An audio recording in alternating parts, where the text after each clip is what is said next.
press the bell icon on the YouTube app and never miss another update. دوستو، آج میں اپنے YouTube channel کے ذریعے آپ تک لے کر آیا ہوں مضمون درخشاں اردو 10واں چیپٹر 7، مضمون جس کے رائٹر ہیں، مضمون نگار ہیں سر سید احمد خان، اور مضمون کا نام ہے، ٹاپک کا نام ہے ریا، دکھاوا۔ سب سے پہلے میں سر سید احمد خان کے بارے میں بتانا چاہتا ہوں۔ یہاں لکھا ہوا ہے، سر سید احمد خان دلی کے ایک معزز گھرانے میں 1817 عیسوی میں پیدا ہوئے۔ سر سید کی تربیت ان کی والدہ کے زیر سایہ ہوئی، ماں کے زیر سایہ۔ تحصیل علم کے بعد کرنے کے بعد 1862 عیسوی میں غازی پور میں انہوں نے ایک انجمن سائنٹیفک سوسائٹی کے نام سے بنائی۔ 1869 عیسوی میں سر سید انگلستان گئے، واپس آ کر انہوں نے تہذیب الاخلاق کے نام سے ایک رسالہ جاری کیا جس میں سماجی، تہذیبی اور ادبی مضامین شائع ہوتے ہیں۔ سر سید احمد خان نے علی گڑھ میں ایک اسکول کھولا جو 1878 عیسوی میں محمدن انگلو اورینٹل کالج بنا اور پھر علی گڑھ مسلم یونیورسٹی کی شکل میں ابھر کر سامنے آیا۔ 1878 عیسوی میں سر سید احمد خان کو سر کا خطاب ملا۔ خطاب بھی ایک نام ہے جو حکومت کی جانب سے ملتا ہے۔ تو سر کا، پہلے تو سید احمد خان تھے، اس کے بعد ان کو سر سید احمد خان لوگ کہنے لگے، جو ان کے نام سے کا ایک حصہ بن گیا۔ سر سید احمد خان کی تصانیف میں آثار السنادید اور اسباب بغاوت ہند خاص طور پر اہمیت رکھتی ہے۔ اردو کی نئی علمی نثر کی بنیاد ڈالنے کے ساتھ ساتھ سر سید نے اردو میں مختصر مضمون نگاری کو فروغ دیا، یعنی کہ مضمون کا اسٹار، شہنشاہ مضمون کن کو؟ سر سید احمد خان کو کہا جا سکتا ہے۔ لمبی تحریروں کی بجائے چند صفحات میں کام کی باتیں کہنے کا فن سر سید نے عام کیا۔ سر سید کی نثر میں وہی وزن اور وقار ہے جو ان کی شخصیت میں تھا۔ سر سید احمد خان کا انتقال 1898 عیسوی میں ہوا اور علی گڑھ مسلم یونیورسٹی میں دفن ہوئے۔ پیارے بچوں، آگے لکھا ہوا ہے ریا، مضمون کا نام ہے ریا۔ ریا مطلب دکھاوا۔ آج کل کس طرح لوگ دکھاوا کرتے ہیں، اندر کچھ اور ہوتا ہے اور باہر کچھ اور ہوتے ہیں۔ یہاں لکھا ہوا ہے، دنیا میں ایسے لوگ بھی بہت ہیں جن کا ظاہر کچھ اور باطن کچھ ہوتا ہے۔ مطلب کہ ظاہر مطلب باہر، باطن مطلب اندر۔ دنیا دار اور رند مشرف آدمی جس قدر کے دراصل وہ بد ہیں، اس سے زیادہ اپنے تعین وہ بد بناتے ہیں۔ دینداری کی بناوٹ کرنے والے جس قدر کے ہوتے ہیں اس سے زیادہ نیک اور آپ کو جتلاتے ہیں، اپنے آپ کو نیک زیادہ بتاتے ہیں۔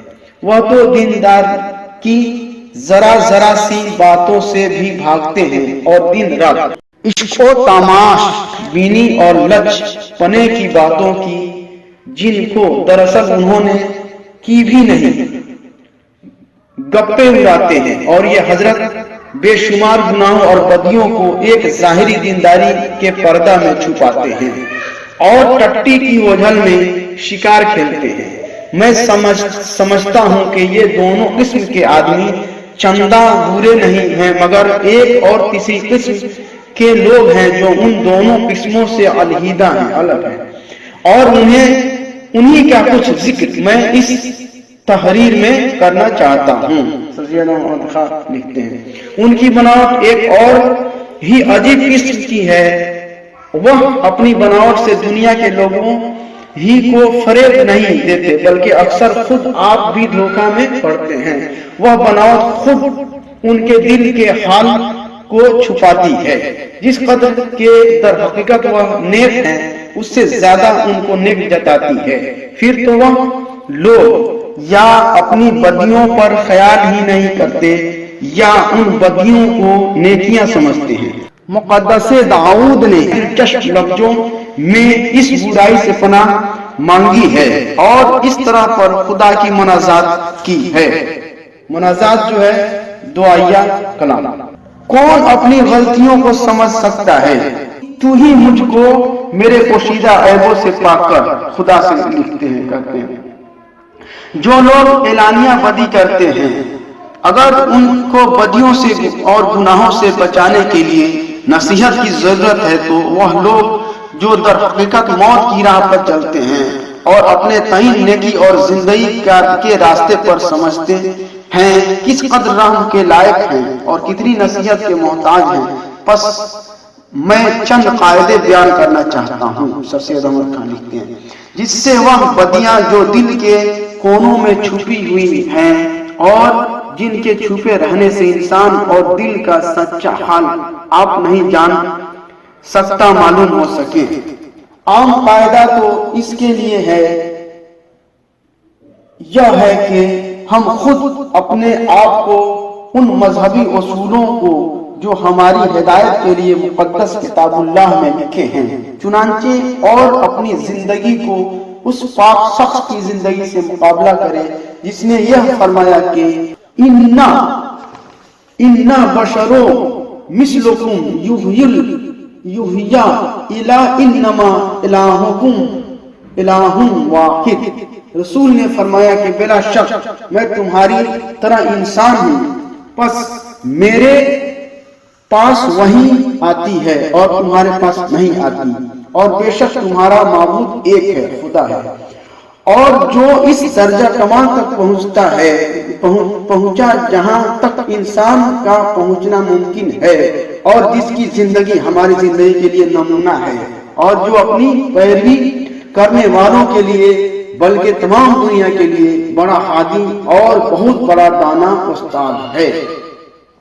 ان دونوں قاعدے کے برتنے میں بڑی بڑی غلطیاں پڑتی ہیں. کچھ تو لوگ کی سمجھ میں غلطیاں ہوتی ہیں اور کچھ آپس میں اختلاف رائے ہوتا ہے جو بن ہوئے نہیں رہ سکتے اور کچھ زمانہ سے گزرنے سے ٹھیک حالت اور کیفیت ان واقعات کی جو گزرے معلوم نہیں ہو سکتی. اس لیے برخلاف اگلے مسلمان منصفوں کے صرف انہی قاعدوں کے بیان کرنے پر میں اکتفا نہیں کرتا بلکہ اور بھی قاعدے بیان کرتا ہوں جو انسان کو ٹھیک مطلوبہ راہ پر لے آتے ہیں.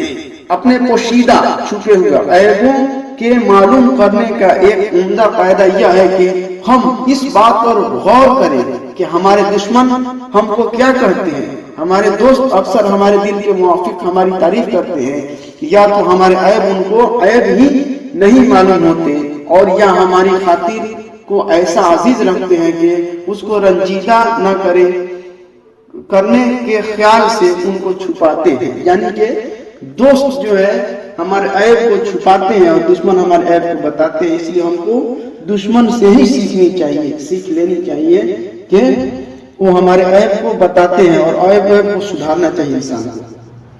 یا ایسی نرمی سے کہتے ہیں کہ ہم ان کو نہایت ہی خفیف سمجھتے ہیں برخلاف اس کے دشمن ہم کو خوب ٹٹولتا ہے اور کونے سے ڈھونڈ کر ہمارے عیب نکالتا ہے. وہ دشمنی سے چھوٹی بات کو بہت بڑا کر دیتا ہے مگر اکثر اس کی کچھ نہ کچھ اصلیت ہوتی ہے. تامپر شدھ چیز کے مردم نگوئل چیز ہا. فارسی میں لکھا ہوا ہے جب تھوڑی چیز ہوتی ہے تو اس کو بڑھایا جا سکتا ہے. اس کا مطلب ہے دوست ہمیشہ اپنے دوست کی نیکیوں کو بڑھاتا ہے اور دشمن عیبوں کو بڑھاتا ہے. اس لیے ہم کو اپنے دشمن کا زیادہ احسان مند ہونا چاہیے کہ ہم کو ہمارے عیبوں سے مطلع کرتا ہے.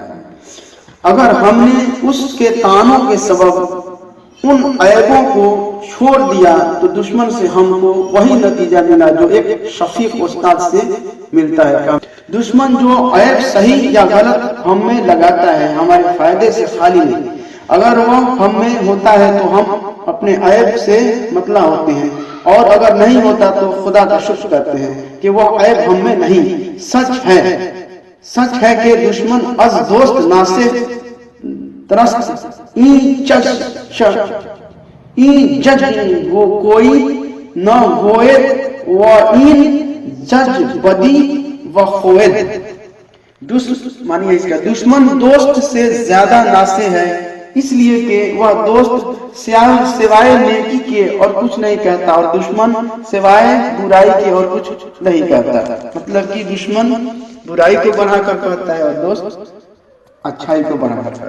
प्लूटार्क का दुश्मनी के फायदों पर जो मजमून है उसमें उसने ये बात लिखी है कि दुश्मन जो हमको बदनाम करते हैं उससे हमको हमारी बुराइयां मालूम होती है और हमारी गुफ्तगू में और हमारे चाल चलन में और हमारी तहरीर में जो नक्श हैं वह बगैर ऐसे दुश्मन की मदद से कभी मालूम नहीं होते। मतलब दुश्मन ही हमारे ऐब को बताते हैं हम क्या है। अला हाजा अलियास, अगर हम खुद अपने आप को समझना चाहें कि हम क्या हैं तो हमको इसी बात पर गौर करना चाहिए कि जो लोग हमारी तारीफ करते हैं उसमें से हम कशकद के मुस्तहिक हैं, और फिर यह सोचना चाहिए कि जिन कामों के सबब से वह तारीफ करते हैं या नहीं, और फिर हमको ये समझना चाहिए कि वह नेकियां जिनके सबब हमारी तारीफ करने वाले हमारी तारीफ करते हैं दरअसल हम में कहां तक है।